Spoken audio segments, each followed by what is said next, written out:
Hey, I'm Kyle, and I've been an Eagles fan for 35 years now, which is from when I was born. Birds tonight traded up one spot from number 10 to number 9 and selected Jalen Carter, the defensive tackle out of Georgia. Really like the pick. I think it's a guy that the Eagles had targeted from the start.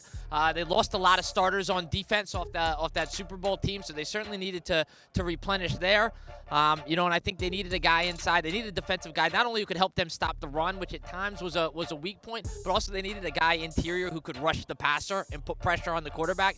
Obviously, it's an Eagles defensive line that led the league in sacks last year, but they lost Hargrave, went over to San Francisco on free agency. Fletcher Cox getting a little long in the tooth, so they go up and they get the guy I think that they really wanted. There was a lot of talk this week on sports radio in Philadelphia, I should say the last 3 weeks, about Bijan Robinson and what he might look like in the Eagles backfield next to Jalen Hurts, but the Falcons took him at number 8. The Eagles go up to 9 to get Carter.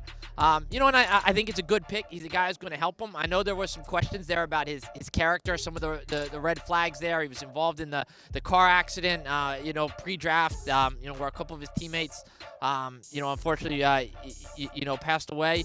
If there's a locker room that can straighten a guy out, it's the Eagle locker room, right? Especially on the defensive side of the ball. You got a guy like Fletcher Cox, a guy like Brandon Graham, who are just great pros, who have been around, who are going to be all-time Eagles. Two of his college teammates, right, in Jordan Davis, the first-round pick last year, and Nakobe Dean, who they got in the third round, are both in there. So if there was a team that can keep him in line, it's definitely the Eagles. I know they did their homework on him. He's a guy who's going to help their defense, and this is a team with Super Bowl aspirations, right? They went all the way, to Super Bowl last year. Unfortunately, came up a little short in that game against Kansas City. Really could have gone either way. The defense, didn't make a play in that Super Bowl game, and that ended up being the difference. And adding a guy like Jalen Carter, maybe he's the difference this year between, losing in the Super Bowl and winning it. Raymond Felder here. Been an Eagles fan for, I want to say, since 2003. We lost a hard Super Bowl when we had T.O. back in the day. But you know what? We bounced back. Nick Foles, St. Nick. All right? We just got a crazy pick right now. All right? We got Mr. Carter out here. He gonna level up. And if he doesn't, we still got Fletcher Cox. Just signed a $10 million contract, right? He coming back. I don't know how much longer he's gonna be there, but he's gonna coach this young fella right here, right?